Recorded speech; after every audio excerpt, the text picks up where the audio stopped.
O isang pagbati ng umaga, tanghali, gabi sa amin kayo sa panig ng mundo. At medyo maganda ang weather ngayon dito eh. Kahapon maulan eh. O yan to, yun o. Ayun yung Calgary Transit. Yan yung pagka dumadating dito, kasi dito walang ano yung, di ba sa ating mga bus ihinto tapos sa siksikan, dito hindi, may mga yan kagaya niyan, ang let's say yan 8530, ang ruta niya talaga dito lang sa area na to na kunwari northeast, southeast, southwest. O yan ang mga ruta, may kanya-kanya silang ruta. Ayan, paalis na siya, yung mga pasahero nakasakay na.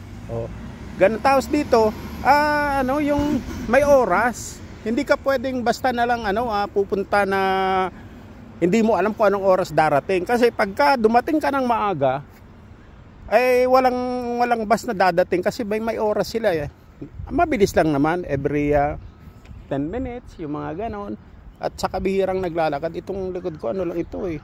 Ayun basa pa eh, kasi ulan ng ulan kahapon eh.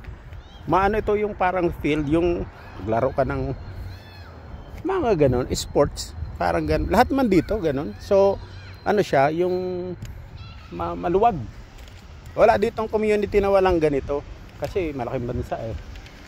Tapos doon naman yung bus stop, ay yung tawag doon, pagtatawid ka. Tapos ayan, lahat dito may sasakyan eh. Anyway, ko lang yun sa inyo para may background lang kayo ng kung ano ba ang dito. Pero anyway, topic ko naman sa inyo yung mga lalaki naghahanap ng tisay, di ba?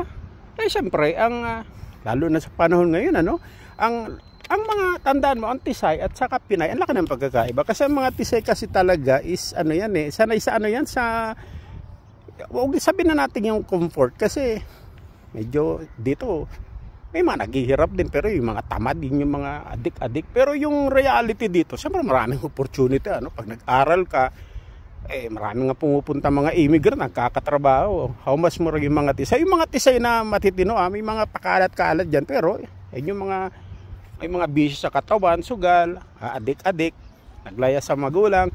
So anyway, ang sinasabi ko yung mga tisay na matitino. Ngayon yung mga yan, maraming experience yan. Ang hanap niya sa lalaki syempre, yung yung tipong yung medyo talagang provider, ganun. At saka sa dami na experience niyan, at saka talaga, ang mga tisay talaga, sasabihin natin, gusto ko, siyempre minsan gustong batin ng tisay, di ba? O para magkakuha ka talaga ng tisay, pakita mo sa kanyang astig ka. O yung mga Mr. Nice guys, sa atin, di ba? Sa Pilipinas, sa Pinas, Asian, yung mga ibang lahi, tatapang sa lugar nila. Pagdating dito, pag nakakita ng tisay, ang ganda na, tiklop, di nakakapagsalita, yung nauutal, nanginginig, ninenervyos. Astig yan. Matapang talaga, atapang. Pitik atakbo at tulin. Pero pagdating sa babae, nabasted lang, iyak na. So yan yung mga hindi obra sa tisay. Mga tisay players yan eh. Nagbibilang yan ng body counts talaga eh. Kung makita niya na iyaking ka, wala to. Kasi ang gagaling nila, alam nila yun eh. Yung mga ganon eh. Ikaw yung tipo na lalaking yung kumbaga para sa kanila panira ng araw pagka yung masyado kang Mr. Nice guys, pagkatawanan ka. Pero pagka nakita nila na yung talagang ka naman, yung disente ka naman, saka wag ka talagang sinungaling. Kasi kahit sinong babae, kahit sa panig ng mundo, yung mga pick up lines na, kasi nung araw yung kilala ko ginamit yan eh. Pakakasahan kita sa lahat ng simbahan, nangausong ganun. Minsan nakakausap ko yung nanay, pakilala kita sa anak ko, ang ganda. Kaya lang anya kagabi may nakilala siya eh, nagtatrabaho sa isang Hooters, ganun, yung ang gaganda. May nag-offer ba naman sa kanya ng kasal?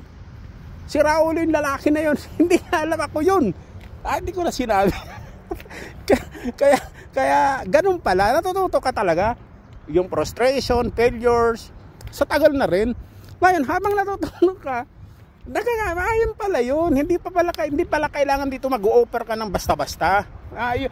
Talagang ibang-iba talaga. At higit sa lahat talaga, yung bukod sa honest ka talaga, yung ipakita mo sa kanyang yung hindi ka sip-sip, yung wag ka talagang desperate. Kasi dito, come and go, body counts nga. Kahit anong galing mo talaga, mama, igugusting ka na eh. Talagang yun ang kaya hindi ka pwedeng magseryoso talaga eh. Ipakita mo sa kanila na hindi ka bolero, honest na tao, hindi naman lahat sabihin mo. Yung, depende, mabuti pang manahimik ka na lang kaysa sabi mo, ako, ang dami kong naging jowa. Pang ano ka, lalaki ka eh. Wala, siyempre, tunok sa babae yun. Tandaan mo, hindi pinagyayabang yung gano'n.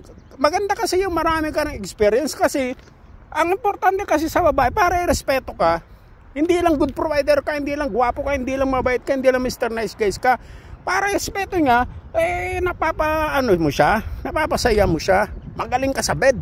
O halimbawa, nandun na kayo sa bed, o yung mga pinagsasabi ko, may experience ka. O, kainin mo. Yung iba hindi man marunong kumain. O, gagawin ko. O, kaya nga sa mga previous sinasabi ko, o halimbawa, sinisid mo. O, alam mo kung paano mo gamitin yung dila mo. Hindi yung basta subsub ka lang dyan. O, siyempre, sabi niya, kasi talaga hindi naguhugas sa umpisa, yan mo lang muna. Tiisin mo yung amoy. O, pag sinisid mong ganyan, huwag yung subsub ka agad. Hindi mo, parang yung, ano ba yun? Yung kung ano gagawin, hindi mo, may discarter yan. Halimbawa, yung dila mo, bago mo ipasok sa pinakang paikot-ikutin mo muna sa paligid ng mga 3 beses o unti-unti. Saka napaka-gentle, huwag ka nagmamadali.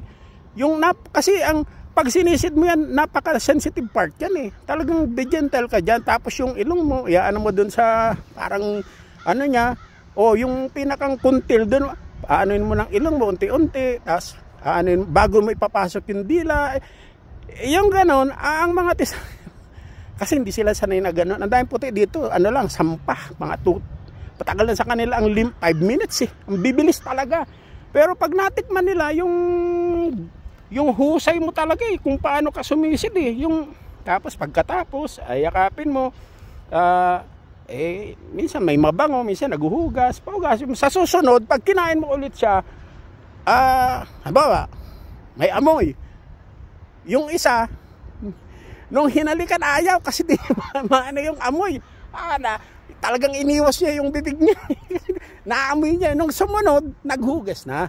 Kasi nakita niya yung ituturo mo. Hindi mo man sasabihin. Pero yung unti-unti na pag alam niya, kakainin mo naman siya lagi na siyang naghuhugas. O pag nakahugas naman na yan at mabango, ayan, isay dyan legs pa lang yan, ulam na pero tatandaan mo huwag mo seryosoin kasi ang mga yan come and go lang yan. Pero saka iba rin talaga yung kaanong mo rin yung maasikason kasi talagang 50-50 gusto nila bahala sa buhay mo. Yung I'm not your mother, maglaba ka, magluto ka, hati tayo, yung mga ganun yung ugaling attitude talaga na syempre strong independent woman yan may divorce. Pero kaya ka lang naman niya abul-habulin kasi nakita niya sa'yo. Pag wala kayong, hindi niya makita sa iba yung nararamdaman niya sa'yo. Kung paano mo siya sinisid, paano mo siya, lahat ng position sa kanya, sa'yo lang niya nararamdaman at nakita. At saka talagang nasasatisfy siya. Yun ang importante, doon kanya irerespeto kasi napakahusay mo. Hindi yung irerespeto kanya, ang taas ng pinag-aralan mo, napaka-honest mo. Hindi gano'n ang babae dito. Hindi gano'n ang tisa. Irerespeto ka niya dahil nasasatisfy mo siya, masaya sa'yo. Naibibigay mo yung gusto niya. Kung ano man yun, doon kanya irerespeto. Pero importante, respeto ka niya. Kasi susunod siya sa'yo.